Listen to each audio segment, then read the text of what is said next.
Welcome, everyone. Welcome to our introduction to Mandarin Chinese. We're going to start our journey today at the very, very beginning, with the sounds themselves. You're about to discover that in Mandarin, a sound isn't just a sound. It's like a seed, and from that one tiny seed, we can grow a whole tree of understanding, words, complex meanings, and even the core values of an entire culture. So, let's get started. So here's our game plan for today. First, we're going to tackle the sound system, pinyin. This is the key that unlocks everything else. Then, we'll put on our detective hats and deconstruct two really important words, baba, which is father, and mi, which is rice. And this is where things get really interesting, because these words are going to be our window into the cultural DNA of China, family and food. Finally, we'll roll up our sleeves and get into some hands-on pronunciation practice. It's what we call the seed to forest method. You start with one sound, and you end with a deep cultural understanding. All right, let's dive into section 1, the sound system. Before you can even think about speaking Mandarin, you need a way to connect what you already know, the alphabet, to all of these new sounds. You need a bridge. Well, that bridge is called pinyin, and it is the absolute foundation for everything we're going to build today. Now, it is absolutely crucial to understand what pinyin is and what it isn't. The word pinyin itself just means spelled sounds. It was actually developed back in the 1950s to help with literacy. So think of it as a phonetic guide, a tool that lets you see how a word is supposed to sound. But, and this is a big but, it is not the Chinese writing system. The characters are. Pinyin is basically like training wheels on a bike. For learners like you, they are essential to master pronunciation before you can really take off on your own. Okay, so let's look at the anatomy of a pinyin syllable. It's actually pretty simple. Think of it like a two-piece puzzle. The first piece is what we call the initial. That's just your starting consonant sound. The second piece is the final. That's the vowel sound that finishes the syllable. So if we take an initial like b, and we connect it with a final like ah, they just click together to form a sound. This simple, logical structure is behind every single word you're going to learn. All right, enough with the theory. Let's actually apply this stuff. We're moving on to our first case study, which comes right out of your practice materials. We're going to deconstruct the word for father. We're going to build it piece by piece using those initials and finals we just talked about. So your textbook exercise tells you that the initial B plus the final A makes the syllable ba, and it labels this as father. Now, the initial is right, the final is right, the combination is right. But if you think this is the whole story, you are missing the single most critical piece of the entire language. No way. Not even close. If you were to go to Beijing and say ba, you would definitely not be asking for your father. You might be saying the number 8, or maybe you're talking about a scar. You'd get a very confused look, I can promise you that. So why is that? It's because we're missing the single most important ingredient in Mandarin pronunciation. And that missing ingredient is tone. See, in English, we use the pitch of our voice for emotion, right? Our voice goes up when we ask a question, it goes down for a statement. But in Mandarin, pitch is the meaning. The contour of your voice is just as important as the letters themselves. I mean, take the syllable ma. Depending on the tone, it can mean mother, or hemp, or horse, or to scold someone. I really want you to let that sink in. If you get the tone wrong, you haven't just mispronounced a word. You have said a completely different word. So let's go back and correct our textbook.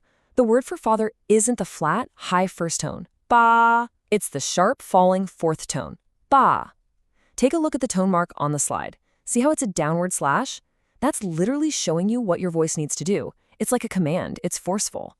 Listen to the difference again. First tone, ba. Fourth tone, ba. And here, for the first time, you can see the character on the right, ba. That is the word. That is what you write.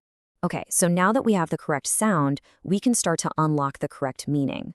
And in China, the word for father is so much more than just a label for your parent. It's actually a key, and that key opens the door to understanding the entire structure of the family, which is, without a doubt, one of the most important pillars of the culture. In English, the word grandfather works for both your mom's dad and your dad's dad. That is not how it works in Mandarin. The language forces you to be specific because the social structure demands that specificity. As you can see here, your paternal grandfather is Ye, and your paternal grandmother is Nai. But your mother's parents, they have completely different titles. An older brother is Gogo, a younger brother is Didi. This isn't just a vocabulary list, it's a linguistic map of hierarchy and respect. For those of you who plan to work or live in a Chinese-speaking environment, you need to listen to this. Using the wrong term is not a tiny mistake. It can be seen as a huge sign of disrespect. Mastering these terms isn't optional. It's essential for navigating your social and professional life. So why all this intense focus on who is who? Well, it all goes back to a core Confucian concept, xiao, or filial piety. This idea is so central, it's captured in the famous proverb you see right here, Bai Shen Xiao Wei Xian. Let's just break that down. Among 100 virtues, filial piety is the most important one. And I want to be clear, this is not some ancient, dusty idea from a textbook. It's a living value. It shapes everything from how families make major decisions to how business deals are formed based on trust and respect for seniority. Understanding xiao is absolutely fundamental to understanding the culture. Okay, let's take that same analytical framework, from sound to tone to culture, and let's apply it to our second case study from your textbook. We're going to shift our focus now from the family to the food that sustains the family, rice. And here we go again. The textbook gives us the basic parts, the initial M, the final I, and it suggests the first tone, which gives us me. But you all know better now, don't you? You should be a little skeptical. Just like with baba, this is not the full picture. We need to find the correct tone to find the real word. The correct pronunciation for the character me is me, and that's with a third tone. We call this the dipping tone. Your voice literally has to fall and then rise back up. Listen to the shape of it. Me. It goes down, then up. Me. I know, it's one of the trickiest for English speakers, but it's so important. And this word me represents so much more than just food. It's the agricultural bedrock of Chinese civilization. In fact, the character itself started as a little picture of grains still on the stalk. All right, we've broken down the theory, we've looked at the culture. Now it's time for a little lab session. Let's really focus on some of the most common pronunciation mistakes that English speakers make when they first come across these sounds. Okay, let's go through this table line by line. This is your personal troubleshooting guide. First up, the pinyin letter B. The common mistake is to pronounce it like a voiced English B, that B sound where your vocal cords vibrate. The correction, as you see there, is that it's an unaspired sound. Try this. Hold your hand in front of your mouth. Now say the English word spot. You feel almost no puff of air on that P, right? Spot. That soft, airless sound, that's your Mandarin B. Okay, second line, me. The mistake here is breaking that dipping third tone into two separate sounds, like me yi. That's not right. It has to be one single fluid motion. Think of it like a little scoop, me. And third, the final ah. It's not the tight ah like in the word cat. It's a big, open sound, like when you're at the doctor's office and they tell you to say ah. So let's put it all together with the right sounds. Ba, mi. You have to practice these. So this right here, this is your 4-step plan for success. This is how you should approach any new word you see in Mandarin. Let's memorize this process. 1. Identify the initial and the final. 2. Figure out the correct tone. 3. Blend them all together into one smooth syllable. And 4, and this is probably the most important step, you have to practice it out loud. Feel the sounds. Pay attention to the shape of your mouth, where your tongue is. Remember, language is a physical activity.